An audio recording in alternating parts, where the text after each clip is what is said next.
Well, welcome back again. Today, we're actually going to look at the thing that everybody wants to know about, the heads.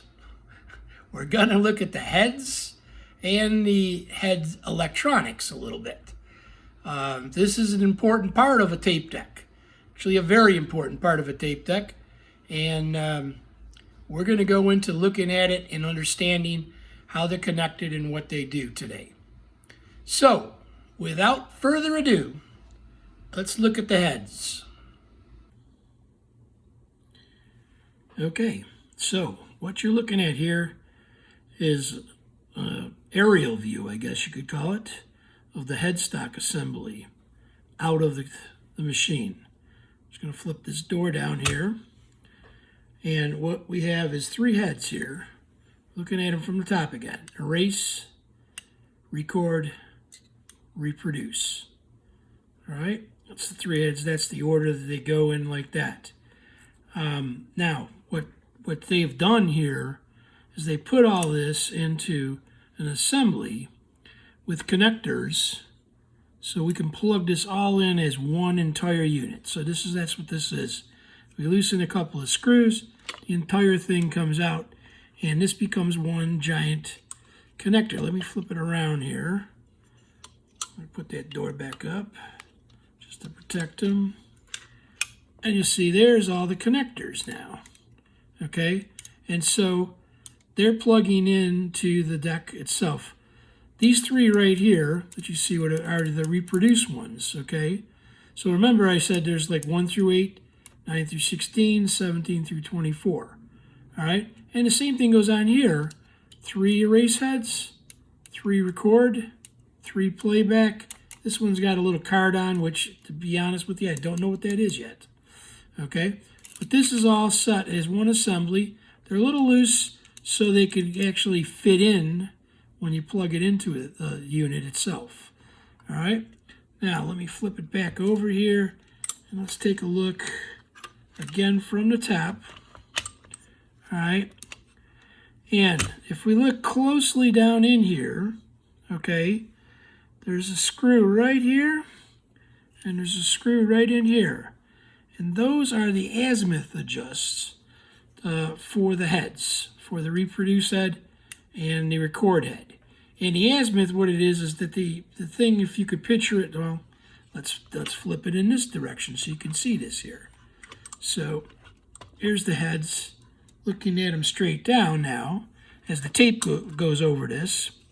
All right, and so the azimuth would be as we tilt this head, is the azimuth. It's got to be perfectly parallel in there, but what we do is we put in audio, and we actually use a test tape that has audio placed on it, and the audio, we check it on the first track and on the last track, and then we just tilt until we get the maximum out of it, until they're both equal at that point.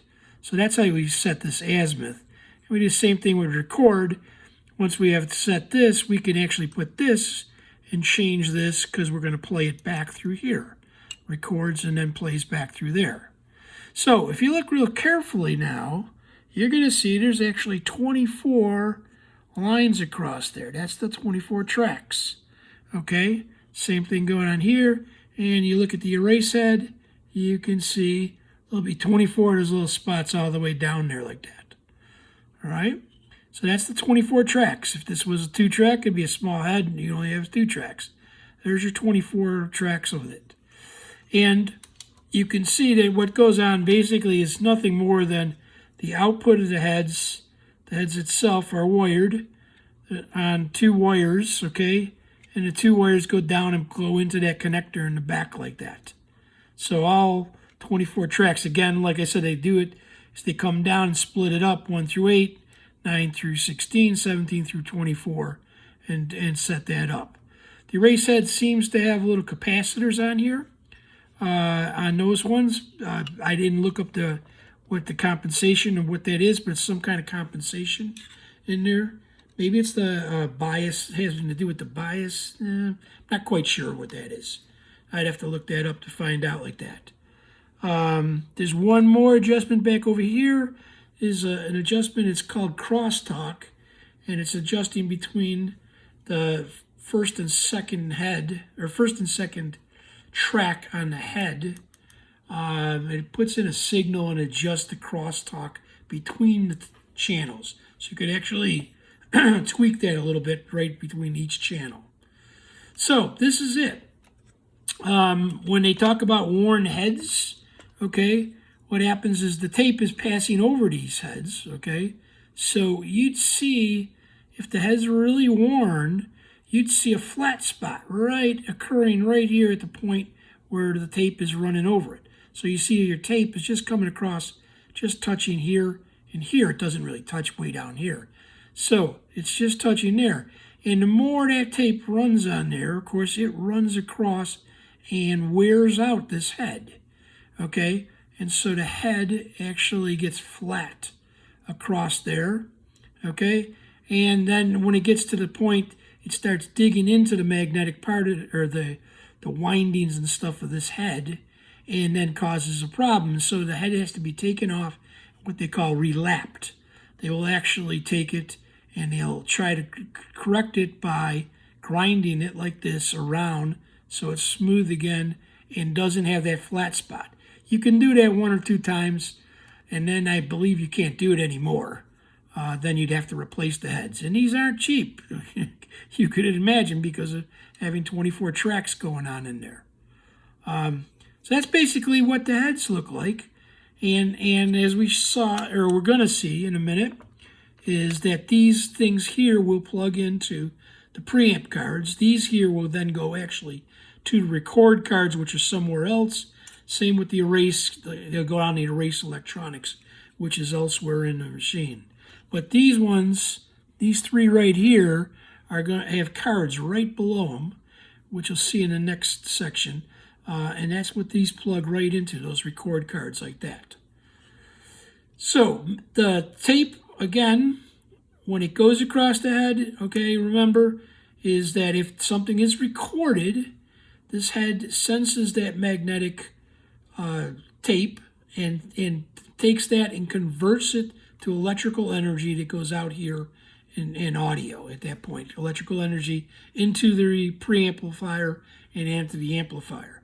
Going the other direction, the same thing. It goes through all those audio electronics into the head, which then magnetizes the tape and moves the particles around on the tape and actually records onto the tape here. The erase head does the same thing, puts out a voltage there that actually cleans or erases anything that's going on like that. So if you put it into the record mode, the erase is erasing just whatever's coming before that. Now, there's a couple other little deals here is sync mode. Okay, so when you're playing back, you can see you're playing back here, but you're recording over here. Okay, so there's actually a delay between this and this. Okay, and that would be very difficult to record stuff. To record additional tracks. To record the initial tracks, you would just record right here, that's fine, and you could play them back here. But if we wanted to record something, and let's say something's already recorded on track 1, but we want to record something on track 2, it's got to be in sync with track 1. Okay, so what happens is you go into what is called the sync mode. And in the sync mode, the record head will become the playback head in the sync position. So track 2, with track 1 would be actually playing back right here and then recording right here. Okay, so that's how it would stay in sync. You're actually gonna, we want to listen to it. Normally we'd listen to right here, but in the sync mode we'd listen to whatever tracks that you have in sync. We'd listen to them here, and then we'd record right here. So they would be perfectly in sync with each other. That's what the sync mode does. This head performs 2 functions for that. This always stays as the repro head. Okay, I think that's about a basic explanation of how this works. This is a preamp board. The head stack plugs into D connectors on the deck. the repro head, okay, which is the far right head, breaks down into 1 through 8, 9 through 16, and 17 through 24. And it plugs into 3 cards that are directly below the head stack. So as the head stack plugs in, it will plug in to this D connector right here, okay? And it's a preamp board, and then there's 8 channels on this board here, okay? Dual op amps. And so anyway, the capacitors, okay, not taking chances, these Phillips capacitors here, I took them out. They're good. They're within tolerance. They're a little bit, aged or something like that. But since this is the actual repro or preamplifier for the repro head, I thought the best thing to do would be to replace them. So I'm replacing these Phillips caps with these Nichicon made for audio. Let's see if we can see that in here. They're made specifically for audio. And 105 degree, a couple thousand hours, something like that. But these are really good caps. They don't actually even sell these anymore. But these are very good caps for audio. So this is what I'm putting in here. The Nichicon versus taking out these Phillips here. And I'll be doing this on every one of these cards. So here's a card totally completed now with all the Nichicon caps on it. Totally soldered in, ready to go. That's it. Now, for you to think that these things just magically appear like this, let's see if we can see this here. So there's 7 installed. Right here on the circuit board, I don't know if you could see it. I'm going to try to point to it with the thing. There's a little dot. The Swiss use a little dot, and that denotes the positive end of this. And for those that don't know anything or whatever, on a capacitor, there is a line that shows the negative, but you notice those 2 leads aren't the same length. Positive lead is always the longer one on these electrolytics.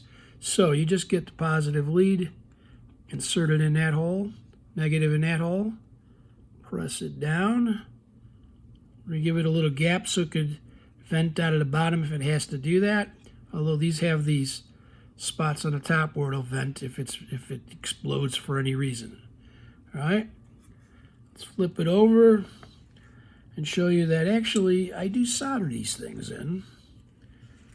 All right, I don't know if it's necessary to show this, but let's take a look at doing this here.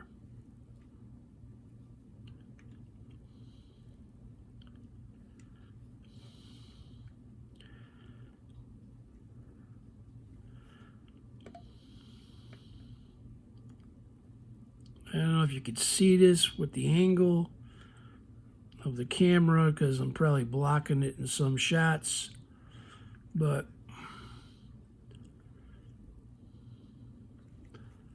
this is how you solder them in.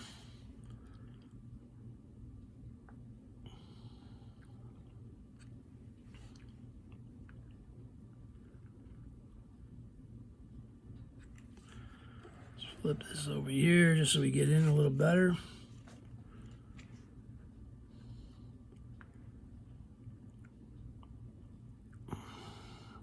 And you do notice that the soldering oil is applied to the lead and to the pad, and then solder is applied and melt.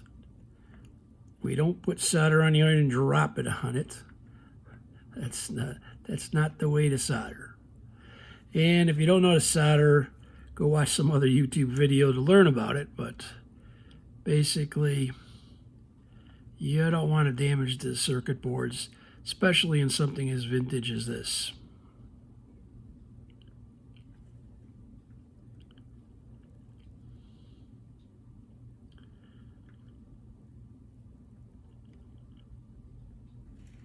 All right, there they are. And then the last thing we're going to do, you don't fling these all over the room also too. Put your hand on them. We're going to clip them. Catch them in my fingers so they don't go flying across the room.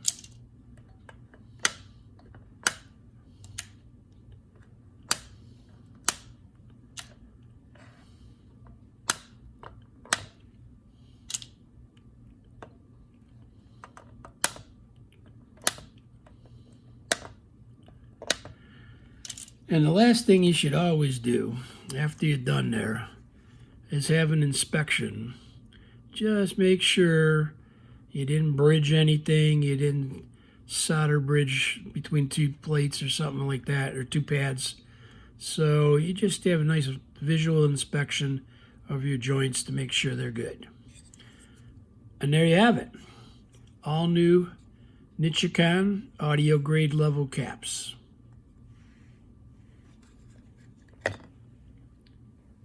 Okay, talking about capacitors, this is what's in the unit. These are Philips Series 036 capacitors. Very good capacitor, but Philips no longer makes them. However, Vishay makes the 036 capacitor, and you could use these wherever you could find these capacitors. Let's take a look at the actual data sheet for the 036 capacitor. This is the Vishay 036 capacitor data sheet. And let's get a closer look, and you will notice that these capacitors have a 2,000 hour time at 85 degrees C and life expectancy, and only 750 hours at 105 degrees C. Now let's look at the capacitors that I'm replacing them with. These are Nichicon UKT series capacitors. And if you look at these, if you look at the data sheet of these, you're going to see specifically these capacitors were made for audio. Right there on the sheet it says it, audio use. You could use them for other stuff, but obviously they're better for audio. And if we look at the data sheet once again, you'll notice that these things are rated at 1,000 hours at 105 degrees C. That's more than double what the Philips capacitors in the unit were. Well, I hope you all found that interesting. We certainly would have learned a little bit about magnetic tape recording and capacitors. So I hope it's as informative to you as it was for me to do it. Okay, so please subscribe to the channel. Hit the thumbs up if you liked it. Click on the bell for notifications. And above all, if you have any comments, leave them in the comment field. Thanks again, and we'll see you soon.